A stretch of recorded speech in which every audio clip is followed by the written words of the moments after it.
అందరికీ నమస్తే. Welcome to Shivanjeshwari official. అందరూ ఎలా ఉన్నారండి? మేమైతే చాలా బాగున్నాం. సో ఇంకా ఎవరైనా మన ఛానల్ని సబ్స్క్రైబ్ చేసుకోకపోతే ప్లీజ్ సబ్స్క్రైబ్ చేసుకోండి. సో ఈ వీడియో వచ్చేసి 3 days బ్యాక్ వీడియో. సో అప్పటి నుంచి ఇప్పటి వరకు నాకు అప్లోడ్ చేయడానికి అవుతలేదు అసలు. సో ఈరోజు కుదిరింది, అందుకే అప్లోడ్ చేద్దామని చెప్పి వాయిస్ ఓవర్ ఇస్తున్నాను.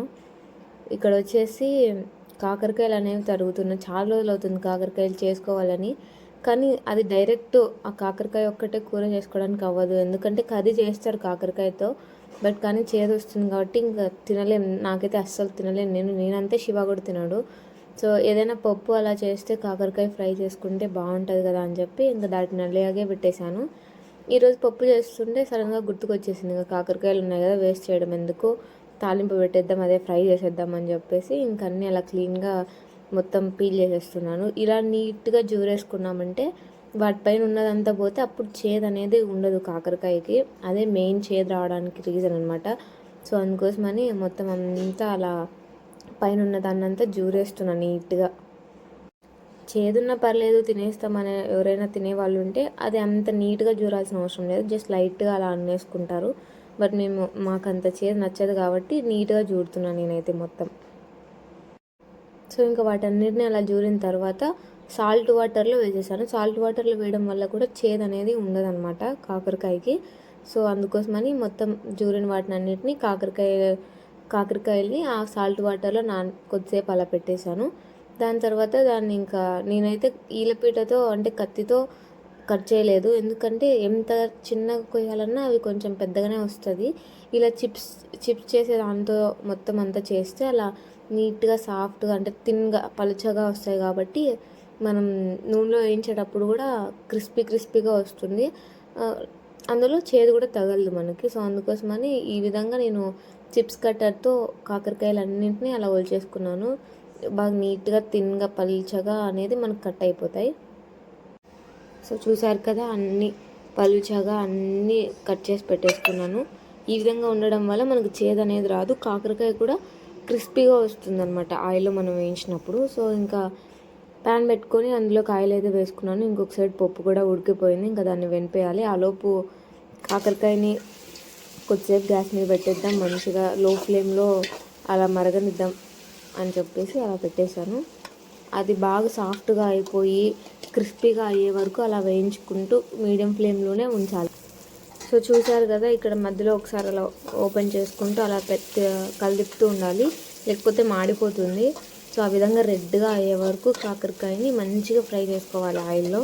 అప్పుడే కాకరకాయ అనేది చేదు తగలదు, అందులో క్రిస్పీగా ఉంటుంది. సో ఆ విధంగా మధ్యలో చూస్తూ అలా కలిపెట్టు కాకరకాయని అయితే ఉడికించుకోవాలి. ఇంకొక సైడ్ వచ్చేసి పప్పు అంతా వెనిపేసి నేనైతే ఇంకా తిరువాత కూడా పెట్టేశాను. సో ఇంక పప్పులోకి కాకరకాయ ఫ్రై చాలా టేస్టీగా ఉంటుంది, డెఫినెట్గా ట్రై చేయండి, పక్కా ట్రై చేస్తారులే. సో ఇంకొక సైడ్ వచ్చేసి నేను కాకరకాయలోకి కొబ్బరి పొడి అనమాట, కొబ్బరి, తెల్లవాయి, ఉప్పు, కారం పొడి, ఈ 3 కలిపి మిక్సీ పట్టుకున్నాను. సో దీన్ని ఇంకా మన కాకరకాయ అనేది బాగా రెడ్గా ఫ్రై అయిన తర్వాత అందులోకి అయితే యాడ్ చేసేసుకోవాలి. చాలా ఈజీ ప్రాసెస్. అండ్ కాకరకాయ తినని వాళ్ళు ఎవరైనా ఉంటే ఇలా చేసుకుంటే బాగా తింటారు. సో మేము కూడా ఫస్ట్ అస్సలు తినేవాళ్ళం కాదు. సో ఈ విధంగా అలవాటు చేసుకున్నాం కాకరకాయ తినడం. చాలా హెల్తీ కదా మనిషికి కూడా.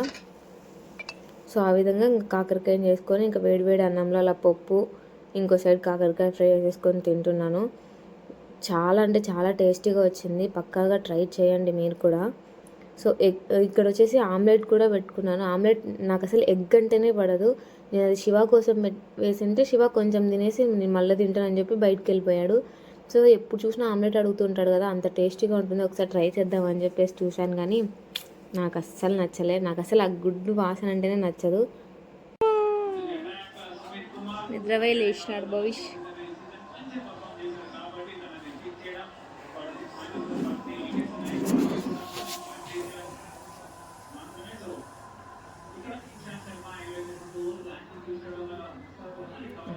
ఏంద్రా ఫేస్ అది, ఏంట్రా నిద్ర వస్తుంది భవిష్కి. సో ఇప్పుడైతే మేము బయటికి వెళ్తున్నాం, కొన్ని తీసుకోవాల్సినవి ఉన్నాయి. ఏం తీసుకోవాల్సినవి ఉన్నాయి అనేది చూపిస్తాను. మెయిన్గా ఏంటంటే భవిష్కి పుట్టెంటుకలకి ఇన్విటేషన్ కార్డ్స్ సెలెక్ట్ చేసుకుందాం, ఒకటి పిక్ చేసుకుందాం అని అట్లా ఆర్డర్ ఇచ్చుద్దామని చెప్పి పోతున్నాం.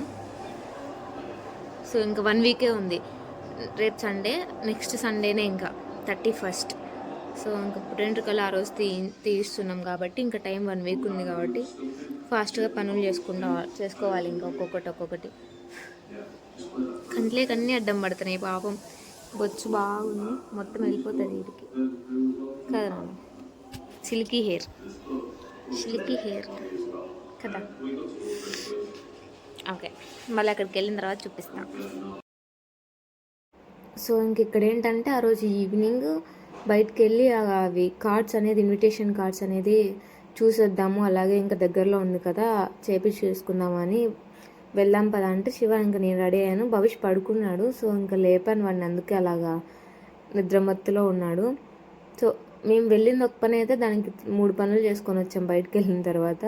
సో ఇన్విటేషన్ కార్డ్స్ తీసుకొని దాని తర్వాత ఇంకా వేరే పని ఉండే కూడా చూసుకున్నాం. సో ఫస్ట్ అయితే మేము ఒక బీరువా తీసుకోవడానికి కోసం అని చెప్పేసి ఒక ప్లేస్కి అయితే వెళ్ళాం మేము.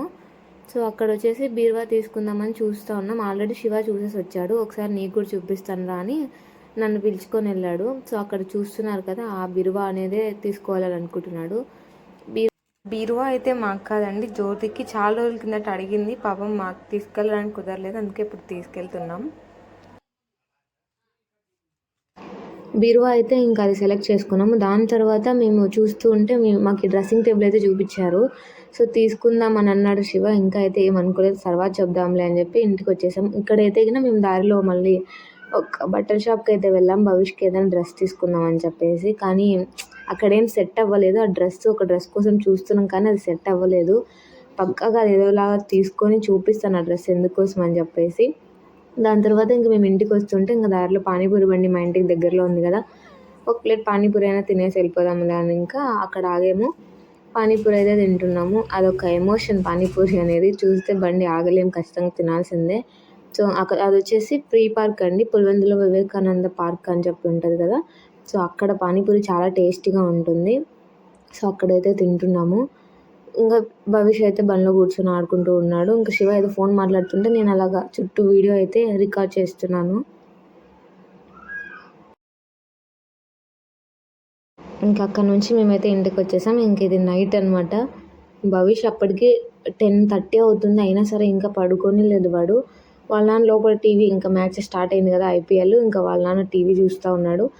మాకు మ్యాచ్ పెద్ద పడదు కాబట్టి ఇంకా బయట కూర్చొని అలా వీడియో ఆన్ చేసుకొని ఇద్దరం అలా నవ్వుకుంటూ ఎంజాయ్ చేసుకుంటూ కూర్చున్నాం. డైలీ ఇలాగే వాడు తిన్న తర్వాత కొద్దిసేపు అలా బయట కూర్చొని ఆడుకుంటూ ఉంటే మంచిగా ఎంజాయ్ చేస్తాడు వాడు. లోపల అంత ఇష్టపడ్డు, బయట ఎంతసేపు అయినా ఉంటాడు కానీ లోపల కొద్దిసేపు కానీ ఉండలేడు. సో ఇంకా అలా కూర్చొని వాడిని వీడియో చూడు అన్నట్లు వాడిని చూపిస్తా అంటే వాడు చూసుకుంటూ నవ్వుతూ ఉన్నాడు అలాగా.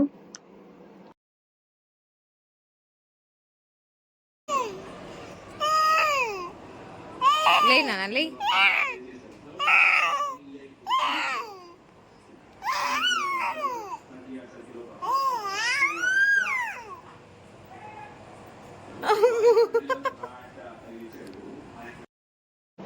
సో ఈరోజు వీడియో ఇంతేనండి. వీడియో నచ్చితే లైక్ చేయండి, షేర్ చేయండి, సబ్స్క్రైబ్ చేయండి.